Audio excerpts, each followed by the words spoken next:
Ya HIMSI tidak bisa mengajukan undang-undang sendiri, harus DPR atau pemerintah. Nah, fraksi PAN kemudian mengajukan itu lewat Mbak Desi, dan itu sudah bergulir di Balek.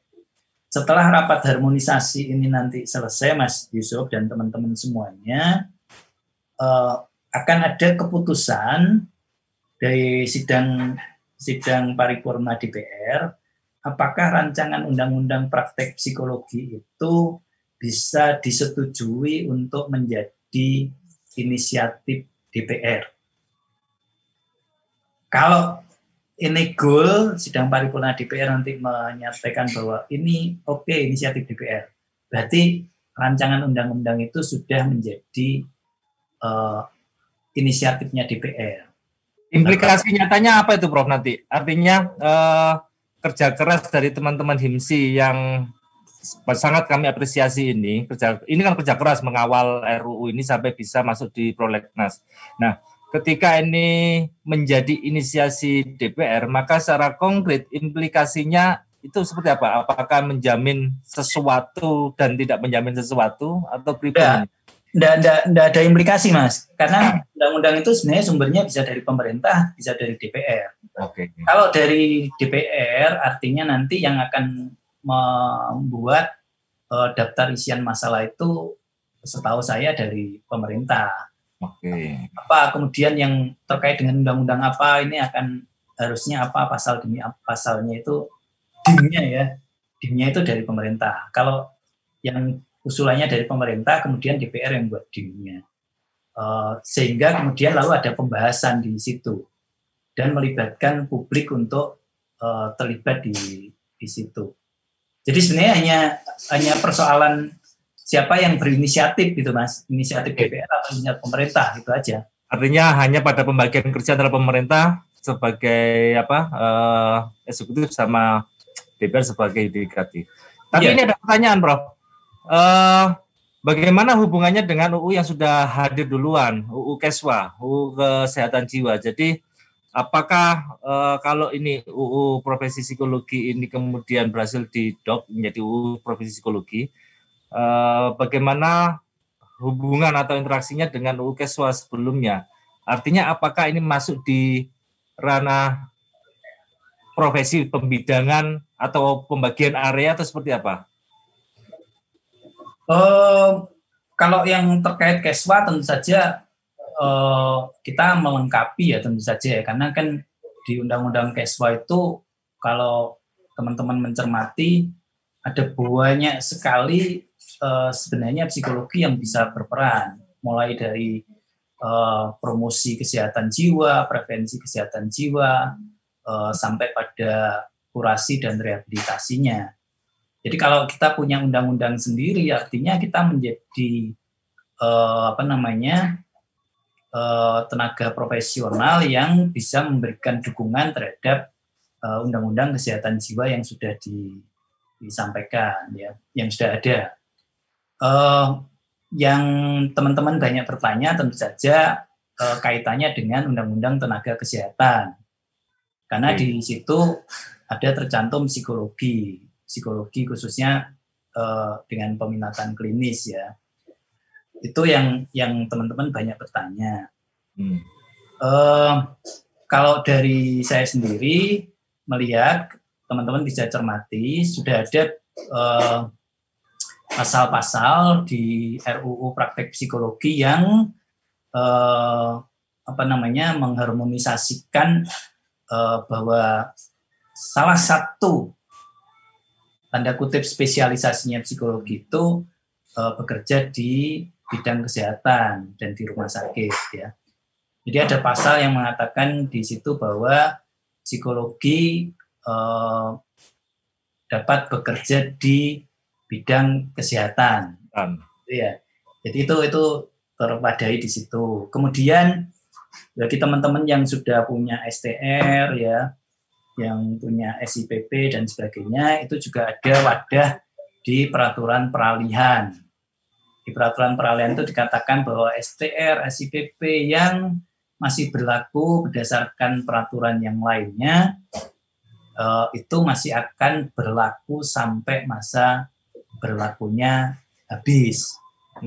Jadi sebenarnya teman-teman klinis pun tidak perlu risau tentang itu. Bahkan mestinya mari kita sambut bersama dengan baik undang-undang ini, karena dengan undang-undang ini, Mas, itu profesi kita utuh. Profesi kita terwadai dalam legalitas yang satu, yang utuh. Dan mengapa profesi kita harus utuh, Mas Yusuf? Karena kita itu, ini kalau kita bicara psikolog ya, dengan peminatan apapun itu, kita bekerjanya itu tidak eksklusif, hanya parsial ya, tidak parsial juga.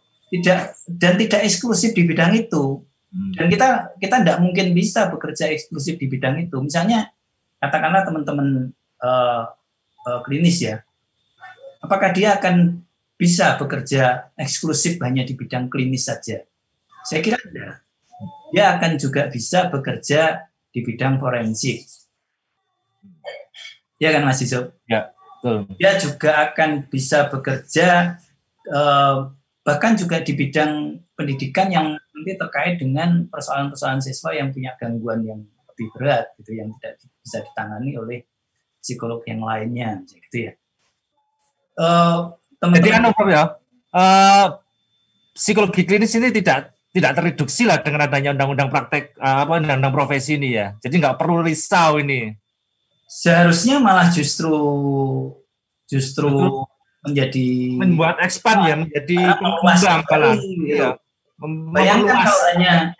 Bayangkan Mas, kalau teman-teman hanya di tenaga kesehatan gitu ya, nanti bekerja hanya di bidang itu saja kalau mau ikut itu, sementara yang lain bisa bekerja di banyak bidang yang lain ya, kan jadi kasihan gitu.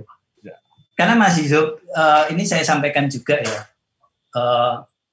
mengapa kita tidak pakai istilah spesialis ya.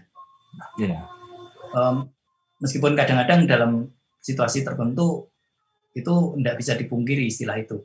Tetapi sebenarnya hakikat spesialisnya itu berbeda dengan spesialisnya dokter. Teman-teman dokter ini saya selalu mengatakan ya, dan saya sudah tanya ke dokter, kalau dia dokter mata, ya yang ditangani ya hanya mata. Sudah eksklusif mata. Ya. Bahkan kadang-kadang dia sudah tidak menangani lagi yang lainnya, atau dia tidak boleh menangani yang lainnya ya. Nah, psikologi kan tidak bisa seperti itu, Mas. Itulah mengapa di Australia sertifikasi untuk psikolog klinis, psikolog industri organisasi, psikolog olahraga, psikolog pendidikan ya, dan yang lainnya itu tidak disebut sebagai diberi sertifikasi spesialisasi. Tidak. Mereka hanya diberi istilahnya endorsement. Endorsement itu pengertiannya adalah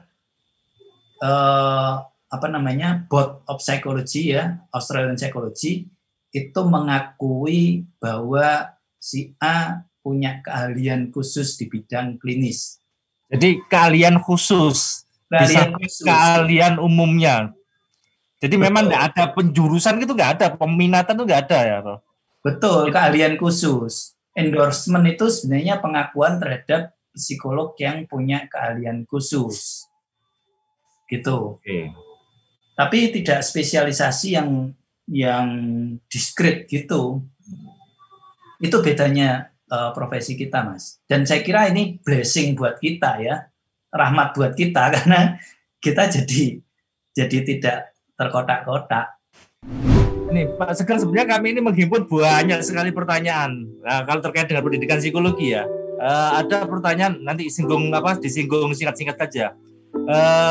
Kenapa tidak kembali seperti dulu? Kenapa tidak seperti dulu itu artinya ketika belajar S1 psikologi, keluarnya sudah dokter Andes sama dengan psikolog. Kenapa sekarang harus ada S2 magister, kemudian ada S2 science? Nanti areanya seperti apa?